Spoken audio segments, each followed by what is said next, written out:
On this edition of Independent Sources, Gun Talk, community activists rail as gun violence in the city is on the uptick. Walking Tall, the rift between women of color and white women in the battle against rape and domestic violence. And down at Freedom Park, why some protesters in the Occupy Wall Street movement see themselves as part of the problem.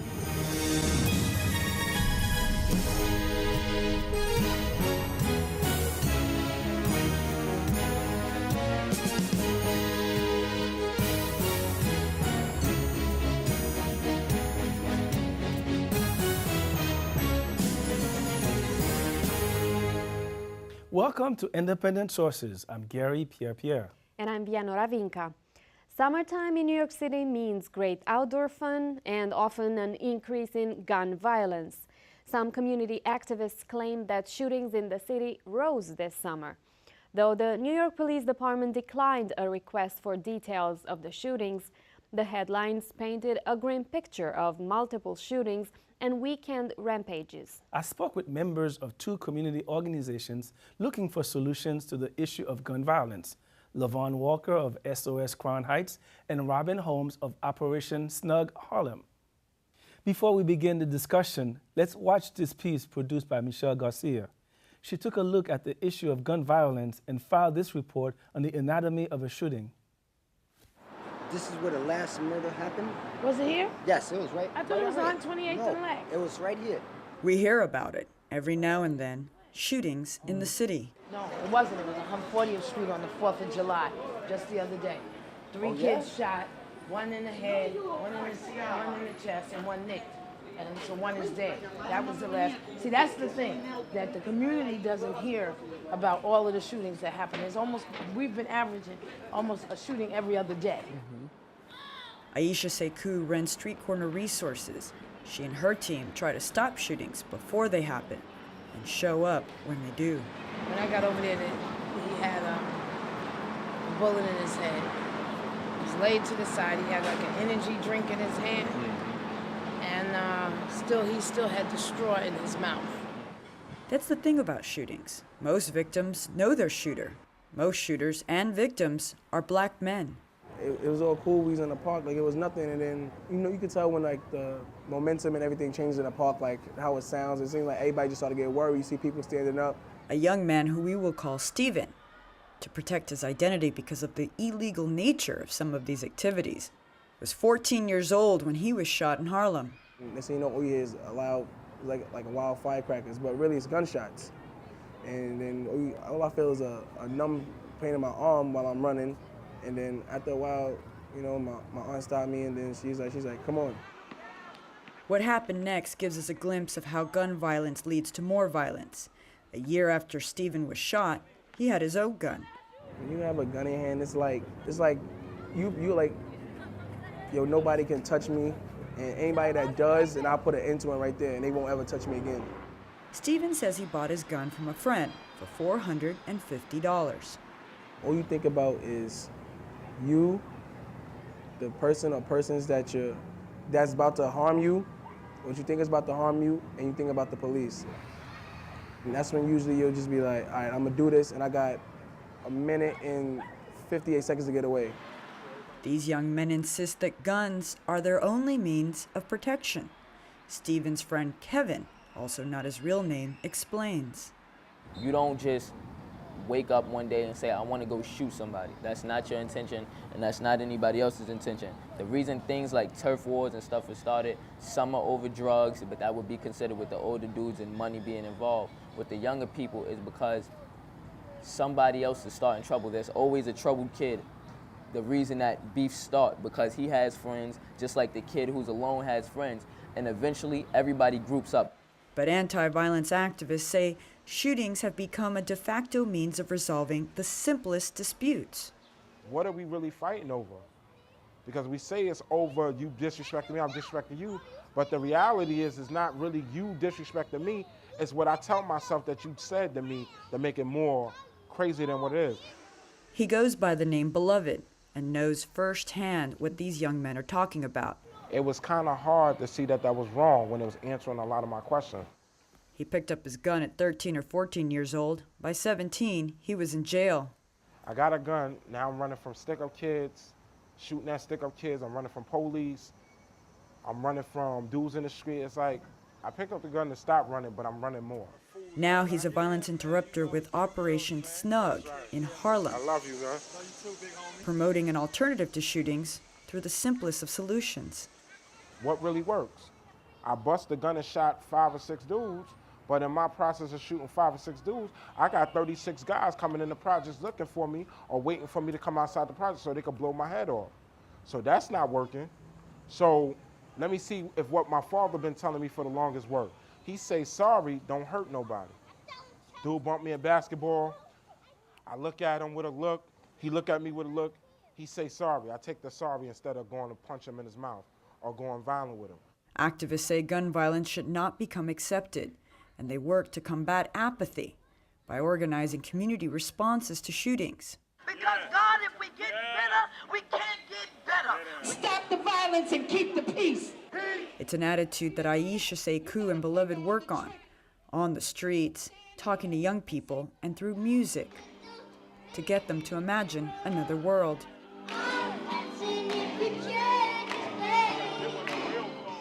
For Independent Sources, I'm Michelle Garcia.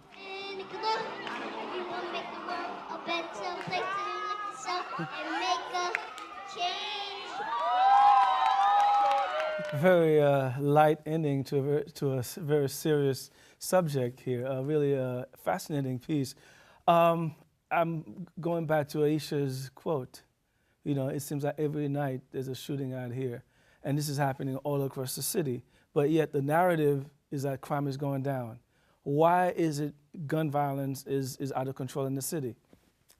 Well, I think, I mean, you know, it is said that crime is going down, but shootings are increasing. And so I think that with what's happening with the different crews, as Beloved, who works with me, talked about, is that, you know, young people are picking up guns and thinking that that's the weapon in order for them to protect themselves.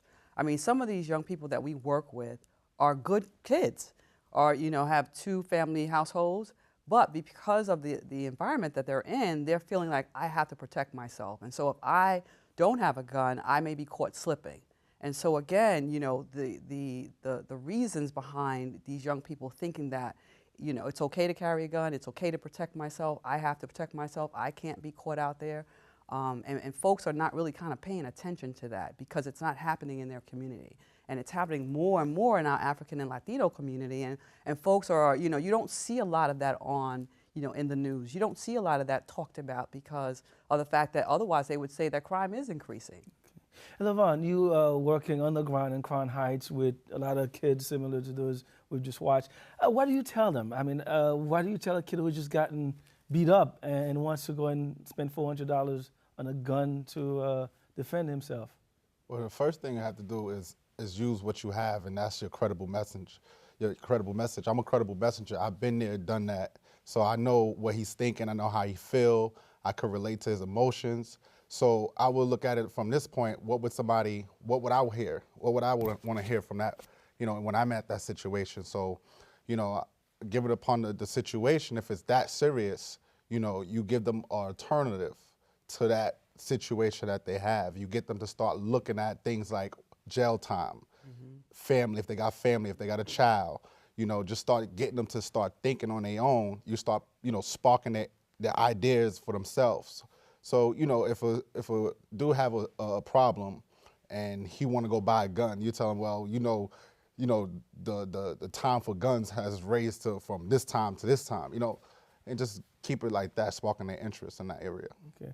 And where do these guns come from? I mean, there's this whole belief that they're all coming from Virginia, North Carolina, and the South, and there's a sort of like gun running trail happening up here. Is that the case, or is it a little bit more complicated than that? I mean, I think that is somewhat the case. I mean, the trafficking of the guns are coming from the South, and it's easy access to bring them into the city.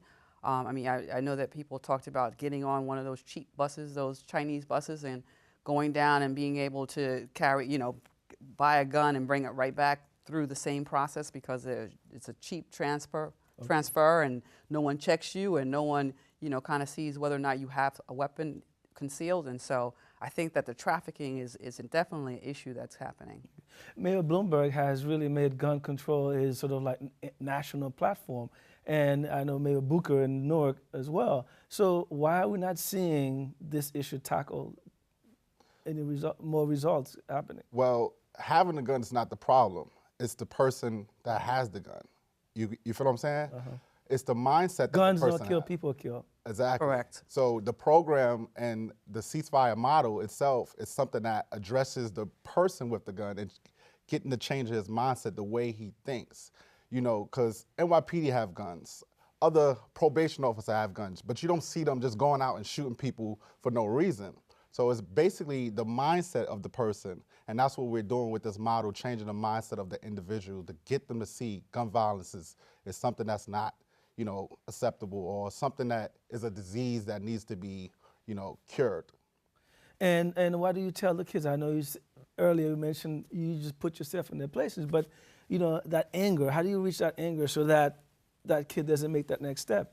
Well, I think time, you know, I work with, you know, 8 other staff individuals, and one was Beloved, who is our violence interrupter / hospital responder. But I think what they do, you know, which is the ceasefire model, is they try to take them out of the neighborhood for a minute, give it some time to cool down a little bit, and begin to have that dialogue around it is not the way that you need to go.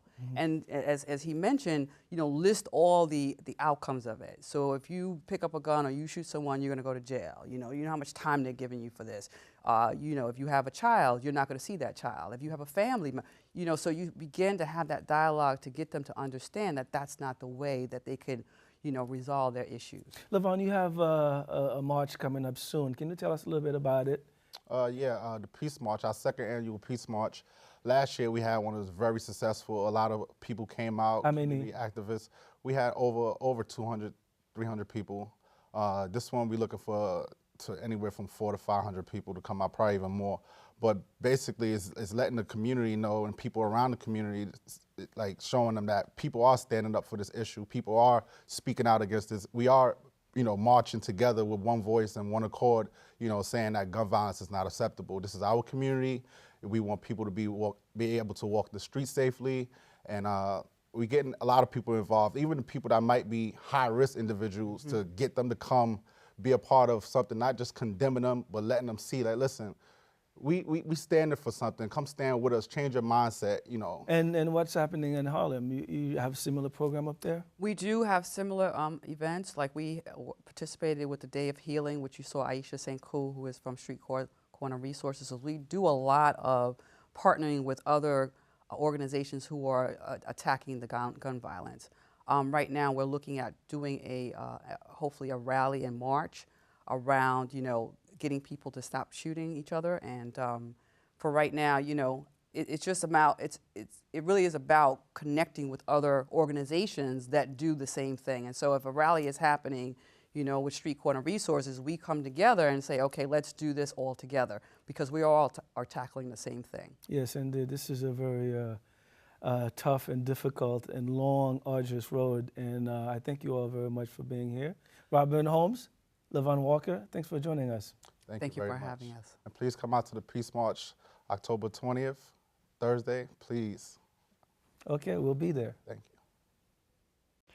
Still to come on Independent Sources, controversy in the fight against domestic abuse and rape. Before that, Marlene Peralta has some other news. Thanks, Gary. Here's a look at some headlines from the ethnic media. The Amsterdam News reports that the federal court will now supervise the FDNY's hiring process for at least 10 years. Starting this week, a judge will appoint an outside monitor to oversee all hiring in the department. The decision comes a week after the Center for Constitutional Rights and the Vulcan Society won a 4-year lawsuit against the FDNY for discriminatory hiring practices against applicants of color. The court-ordered monitor will have the power to approve or reject any policy changes. An investigation from The Forward reveals that the U.S. Kosher Certification Authority continues to authorize the sale of millions of pounds of glad kosher beef slaughtered under inhumane conditions. Glad beef is meat from animals with smooth or defect-free lungs. The country's largest kosher certification agency, the Orthodox Union, says they object to these practices. However, the investigation conducted by the newspaper and PETA revealed that those practices in question continue in the Central and South American factories that supply American Glad kosher distributors. An 18-year-old woman is now in a Dominican jail after stabbing another woman to death.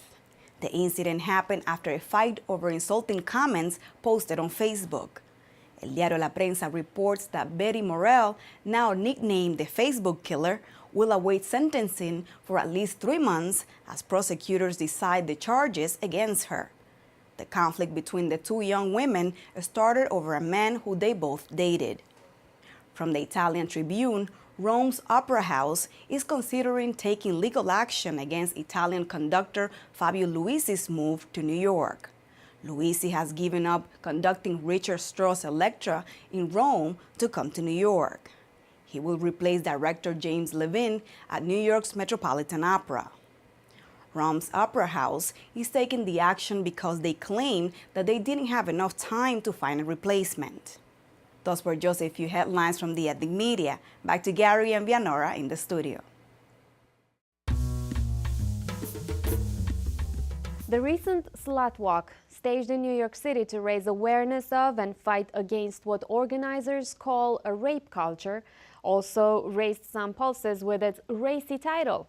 Organizers say that the title is a means of claiming the word as a symbol of power. However, a women's advocacy group called Black Women's Blueprint challenged the use of the word in an open letter posted on Facebook.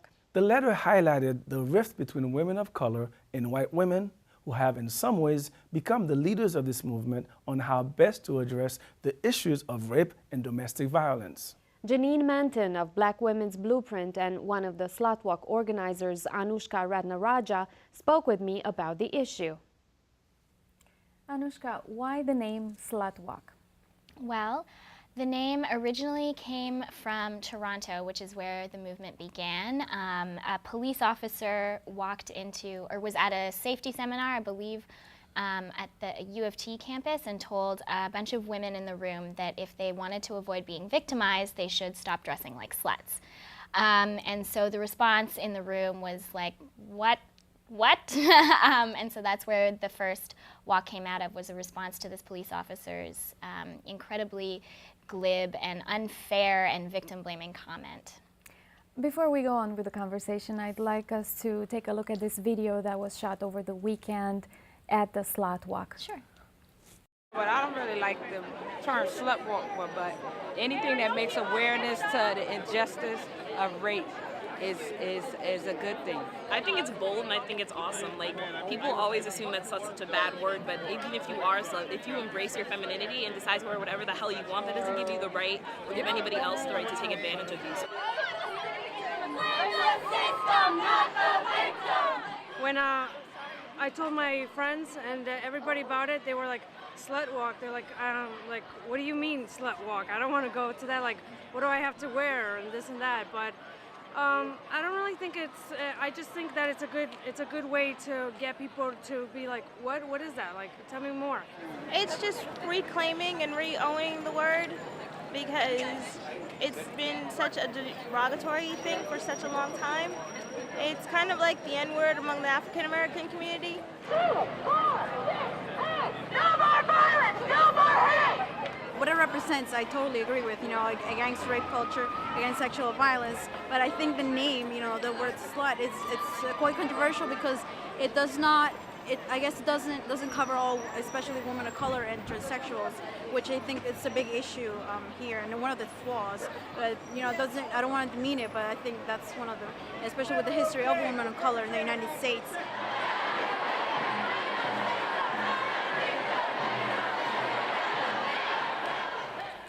Janine, the organization that you work for, Black Women's Blueprint, was against the use of the term slut and even boycotted the walk. You've seen some Black women here having issue with the word but still participating. Explain what your issue was with the term slut.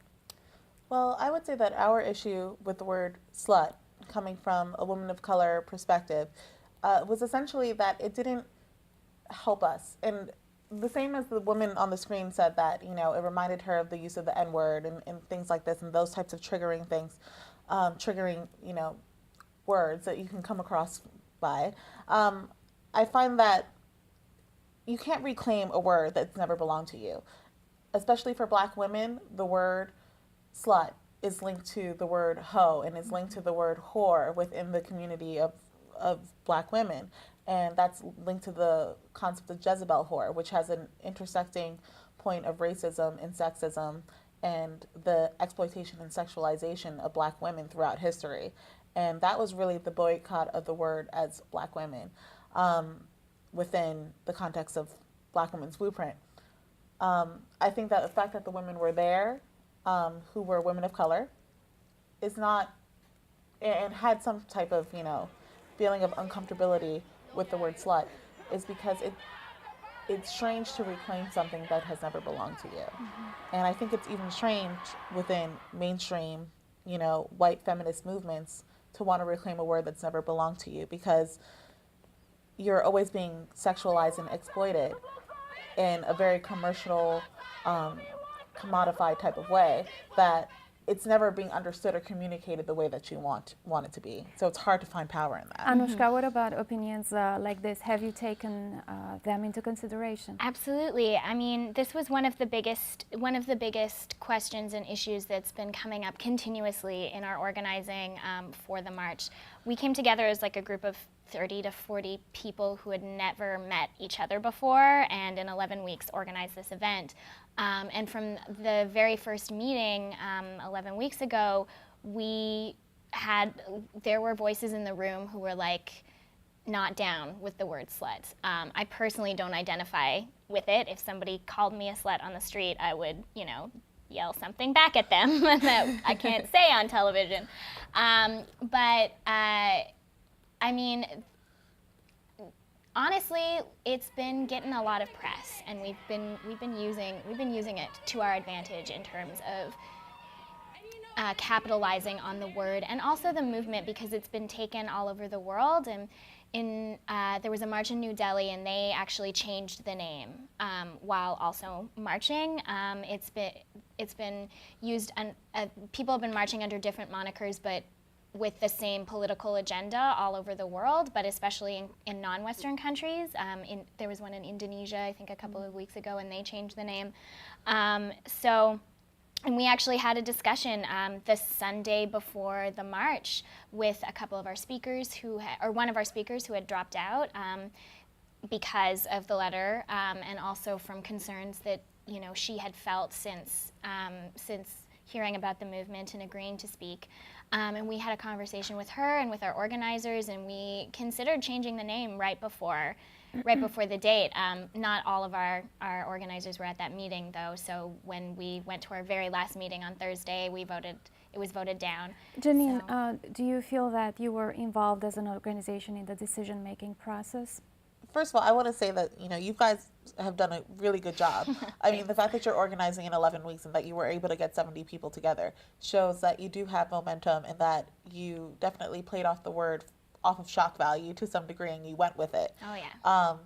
Which, you know, is still, I think, has some issues, because then you come across to it being now, and then people feel like, oh, it still makes me kind of feel uncomfortable. So it's hard to fight for something as a proponent of ending rape and sexual assault and violence and just rape culture in general, while still claiming something that, you know, resonates as like, is this really helping me, or is this devaluing me, and is it dehumanizing me? And I think when people read that letter, they kind of felt a little bit connected in that experience and feeling, you know, as a Westerner in the United States, specifically in the history in the United States of slavery, that they can't really identify with this, that their identities as Black women and throughout that history can't identify the same way as, you know, women other places can.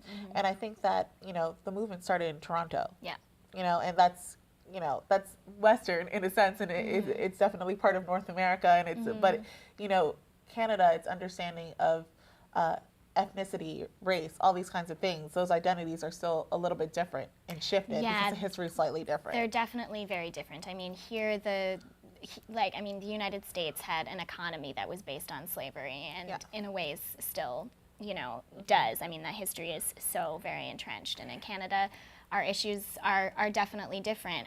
I think what you brought up about it starting in Toronto is really important, because I think as a movement we really have to deal with the fact that the movements that have birthed us are Western feminism and this thing that happened out of Toronto, and those are very those are movements that have very privileged identities at the center of them. They're white, they're cisgendered, they're heterosexual, they're upper middle class, educated women, and so we really have to come to terms with that and deal with that. And on that note, we have to close the discussion here. Anushka Ratnaraja and Janine Manton, thank you very much for being in studio with us today. Thank you so much. Thank you.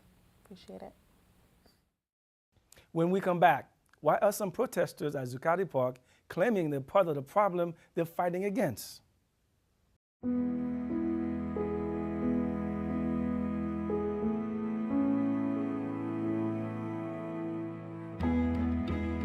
Do your part.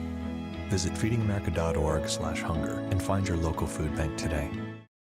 Finally from us tonight, the battle lines have been drawn between the Occupy Wall Street activists and those who they say represent an economic system that has birthed historic levels of unemployment and poverty. The group says it represents the 99% of poor and unemployed Americans who are struggling and in many cases failing to make ends meet.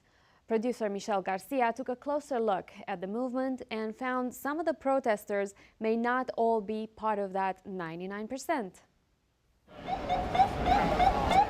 Tucked among the titans of global finance, We are 99%.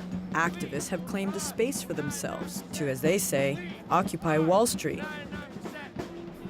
They're part of a leaderless movement against an economic and tax model they hold responsible for historic levels of poverty and unemployment. Guys, you have to move back behind the line.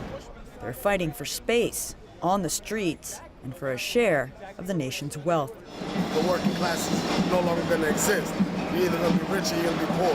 Where do you work? I'm on Tower 4. We're the little guys. You got major corporations making millions and millions of dollars. That is true. In what activists dubbed Liberty Park, you will find people who bunk down here, others who sleep in homeless shelters, still others who pass the night in downtown hotels. Occupy Wall Street draws a mosaic of people with lives that reflect the complexity of the financial crisis itself. I work right now for Outback Steakhouse in Queens. I don't make enough money to get an apartment or a place. I'm so proud of these people. Go for it. Bob from Bay Ridge. Trying to get everyone to sign it with a message of why they're here. I just bicycled down with 3 bags of clothes, clean clothes, brand new, for the people here. Starting now! Starting now! Under the red structure! I like what they're saying. I like that they don't have one leader. I like the idea that they're all going for it and they're sticking it out here. Why are you not them? Why do you call them them and not we? Because I'm part of the problem. I'm retired and I have my money invested here. And, my future, I'd be sleeping here in if Wall Street goes under. So I'm part of the problem. You have this conflict, How do I be part of it and at the same time not divest all my, my interest in Wall Street? So there's the quagmire. There's the... I feel like I use the word them and this is perfect because I feel like I am part of the movement. I'm going to help be part of the change. For Independent Sources, I'm Michelle Garcia.